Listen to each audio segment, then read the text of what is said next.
form the all-devouring narwhal changed into? How come he knows that, too?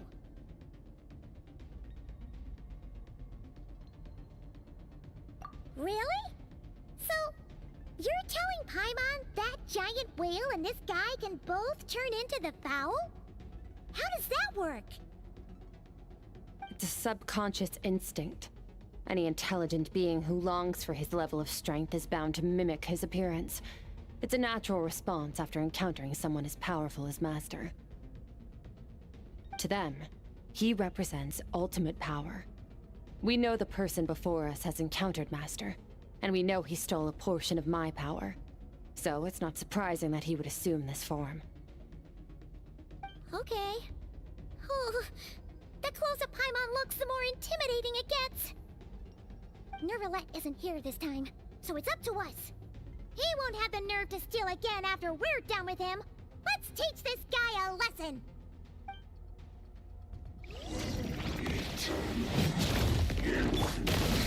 Go!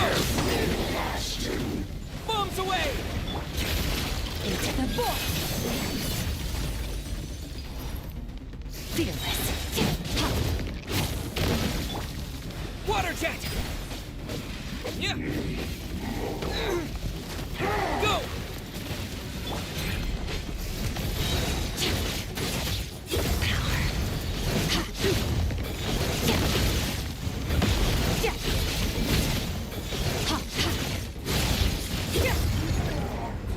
Haven't forgotten your training, I hope.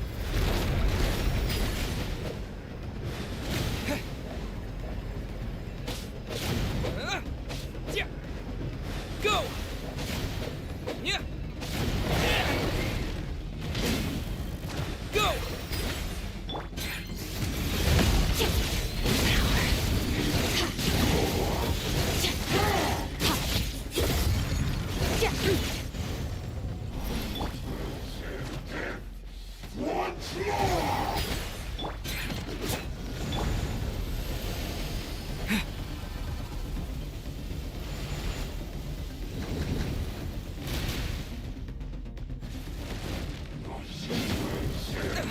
Wipe out! Fearless! Another star goes out!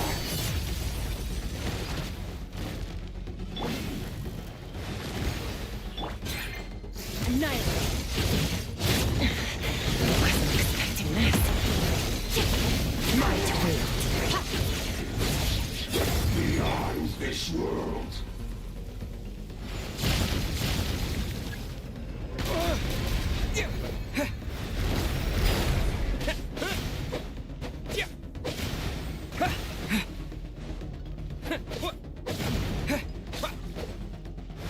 Water jet!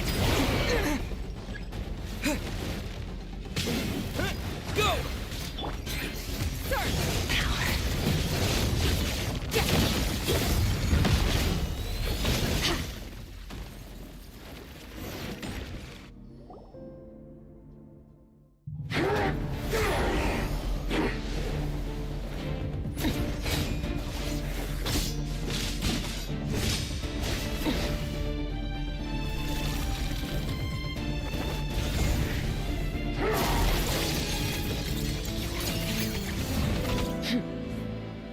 Haven't had enough of my power.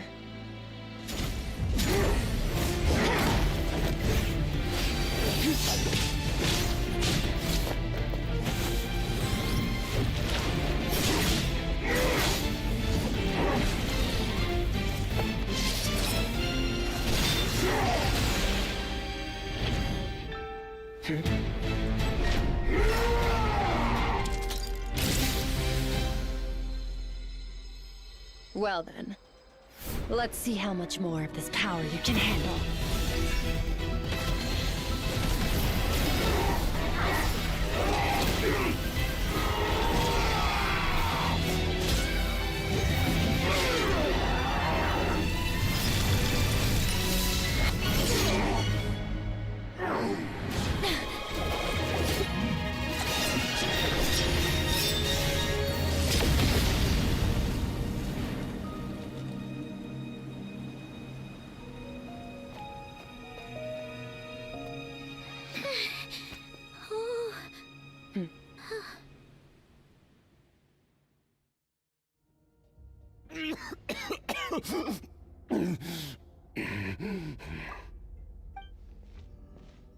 Well, have you come to your senses? You saw that my body was at its limit. So, you deliberately channeled your power into me, knowing that it would destroy my shell from within. Such power. Such keen battle instincts. So you must be... Skirk, Sertologi's disciple. How long has it been? How long has he been away from Tevat? Hundreds of years. Hundreds? Sorry, it's a lot to take in. I should introduce myself. I am Skofnungar, a friend of your master and one of his followers. This is the first time I've heard your name, Skirk. But hundreds of years ago, I knew you existed. And I knew you would come here. Hundreds of years ago? Sounds like you and Master have quite the history. Care to tell us about it? Of course. Might as well take advantage of a clear head while I can. The story starts a long, long time ago. I was born into a noble family in Conria. As the eldest son, I was set to inherit our title. But I contracted an incurable illness as a child, and everyone gave up on me. I trained the sword harder than anyone else, defeated all of my peers. But it was all in vain. When other people looked at me, all I saw in their eyes was pity, or a strange glee in my misfortune. Even my parents were just waiting for me to die. Over time, my heart hardened, and I became aimless. That was the point where I met your master, Sertologi. We were similar in age, but different in background. He was born in prison, the son of criminals who had been sentenced to death. He spent his childhood wandering the streets, facing more criticism than the literary works in the Universitas Magistrorum. Yet, he always wore a smile on his face, as if kindness and malice were one and the same, and he could not see the difference. I still remember what he said to me when we first met. You need to fight to survive. Even if it's a losing battle, it should light a fire under you. How can you sit back like this and go down without a fight? That does sound like something he would say. He was the first to acknowledge that I was worth something, and he inspired me to keep going. When we sparred together, it was the first time I'd actually felt the thrill of combat. When I was 10, he stole forbidden research materials and managed to cure my illness. It was like there was nothing in this world he couldn't accomplish. When it came to the human form, he was always intent on pushing the boundaries of possibility. But somewhere along the way, I fell behind. My talents were nothing compared to his, and at some point, I realized he had pulled so far ahead, I was too embarrassed to even ask him to spar. After his grand endeavor was successful, he sought me out and said to me, "This planet no longer holds anything of interest to me, so I'm leaving. But first, I have an offer. I can use a power I have just refined to break the curse of immortality for you. Your death was once what we worked so hard to prevent. But the immortality you now face is a different kind of pain altogether. I'll pass. Immortality doesn't sound so bad to me. Since I can't die, it means I have an infinite amount of time to get stronger. Maybe I'll finally catch up to you one day. And we can spar like we used to.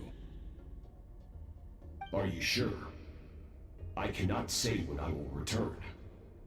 Your body, or rather, your soul, might not be able to withstand this curse. All I can do is try. After all, a wise man once told me, people need to fight for their own survival.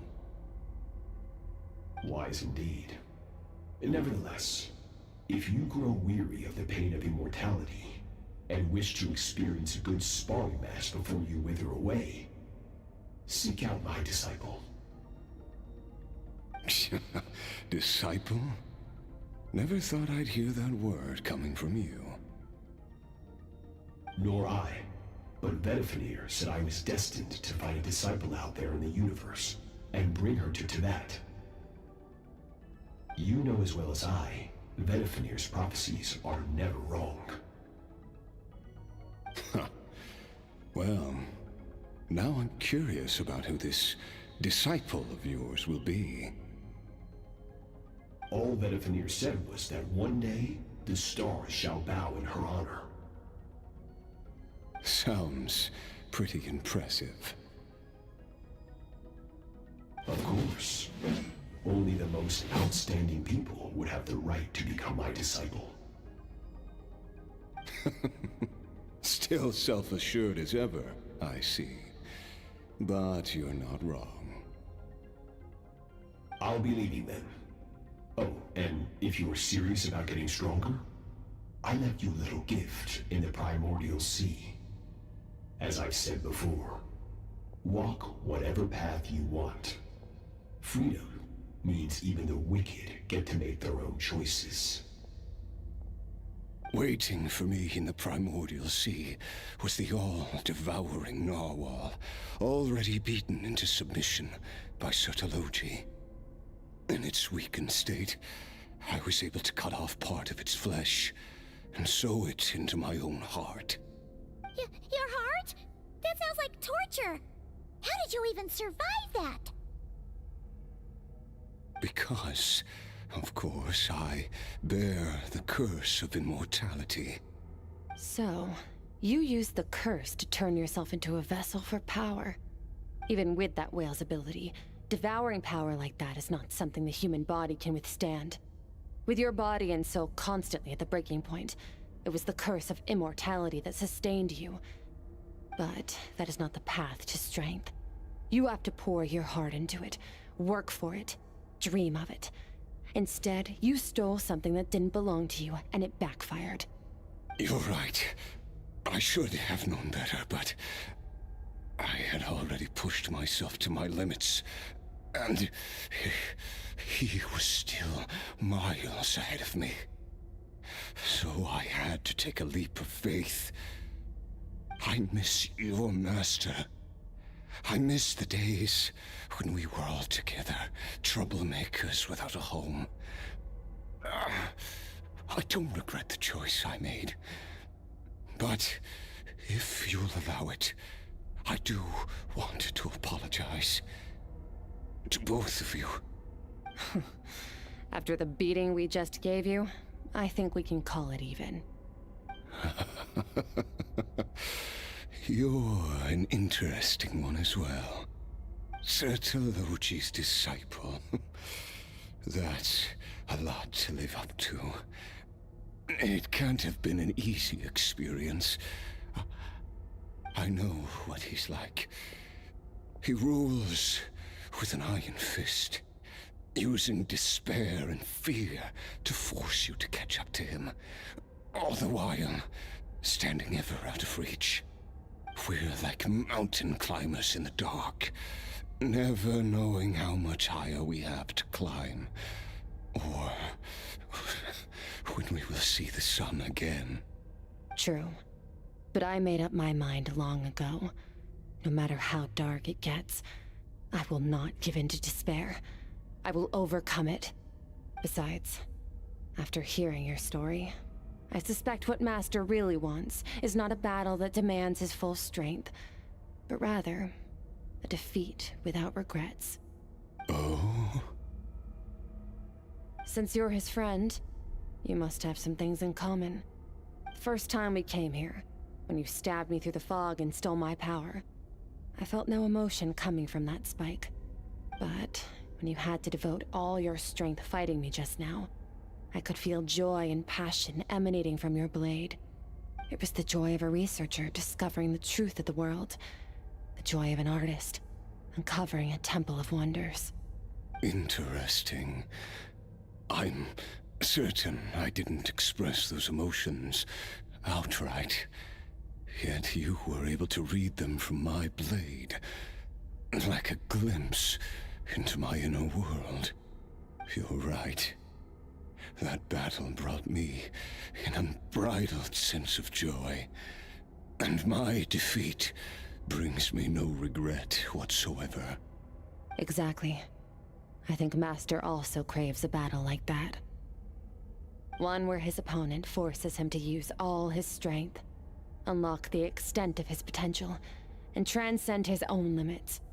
A battle to end all battles. After which, all can come to an end, including, perhaps, his life. For that very reason, good and evil are meaningless to him. He has one purpose, one goal: to complete himself. It's one of the secrets to his strength. Perhaps you're right. Perhaps that is his call. What a battle that would be. Oh, to witness such a... Are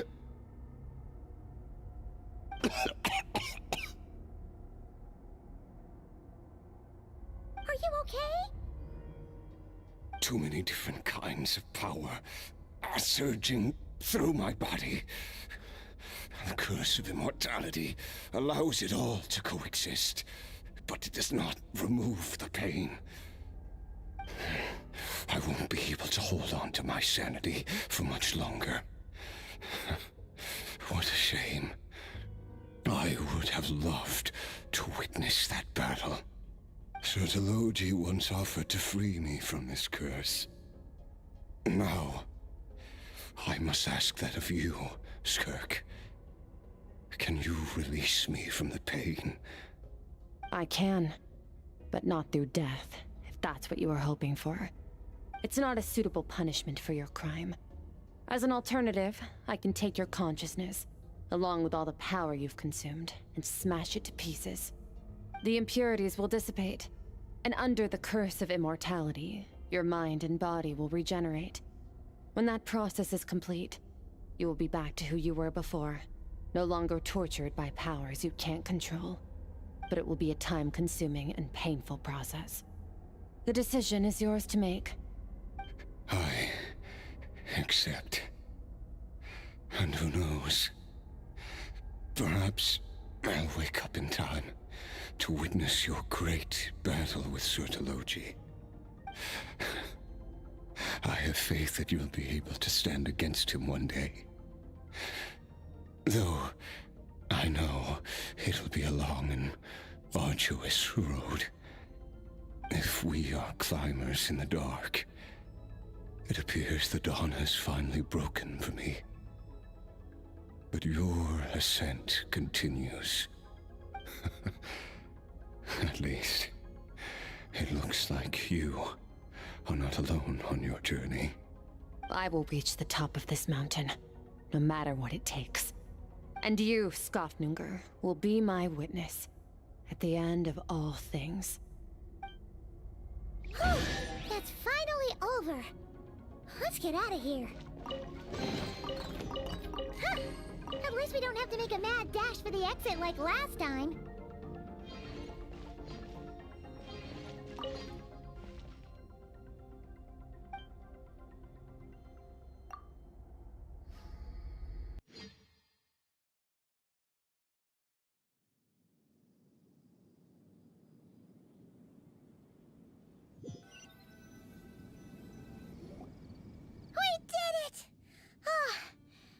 only been a few days, but it feels like forever.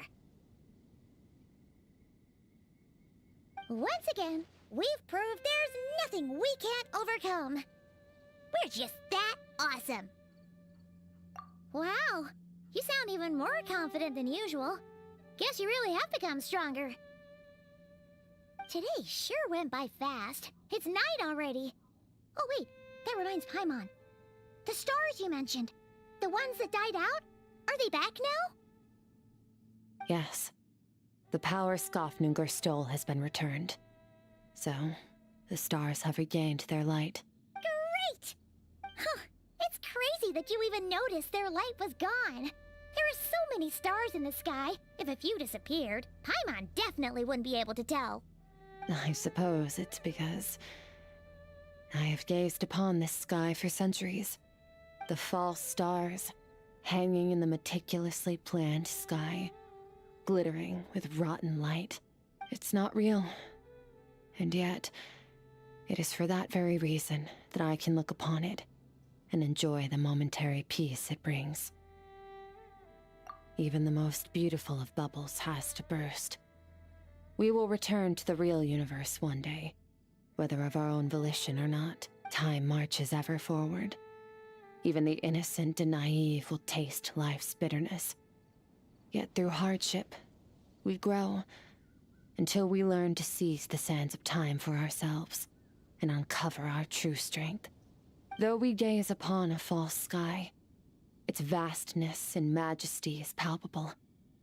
One can only wonder, what is it going to take for kindness to reign supreme in the vast expanse of the universe? Ugh, this is all going over Paimon's head. But if she knows one thing, it's that the Traveler always finds a way. Ever since we met, he has filled Paimon's days with happiness. No matter how tough things get, he always finds a way to make it better. If it's too big a job for one person, then we'll do it with two. And if two's still not enough, then three. We've met so many amazing friends, and accomplished so many amazing things. As long as we don't give up, we can make any wish come true.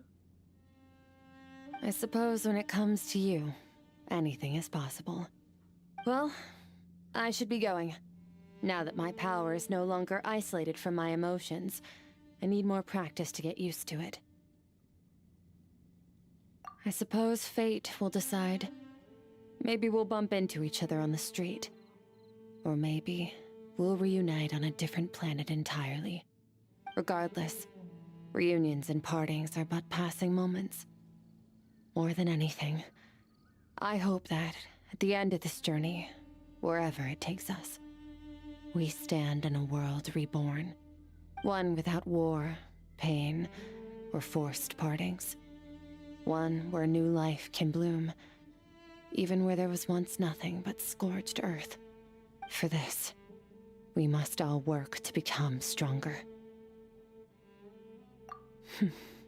If that's what you want to call me, I won't object. Goodbye. Bye!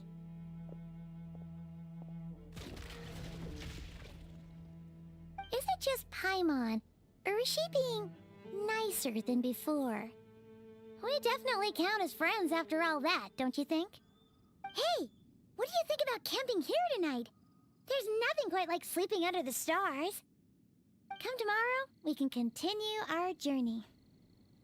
Oh, and since Paimon treated you to that super nice meal at Wanmin Restaurant, it's about time you returned the favor.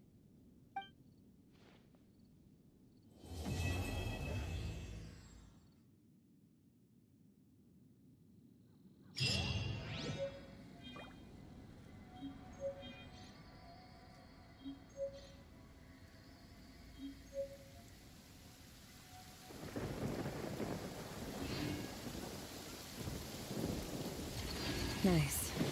I like the rain. However fearsome the lightning may be, its wrath is limited to the realm beneath the clouds. The high heavens above.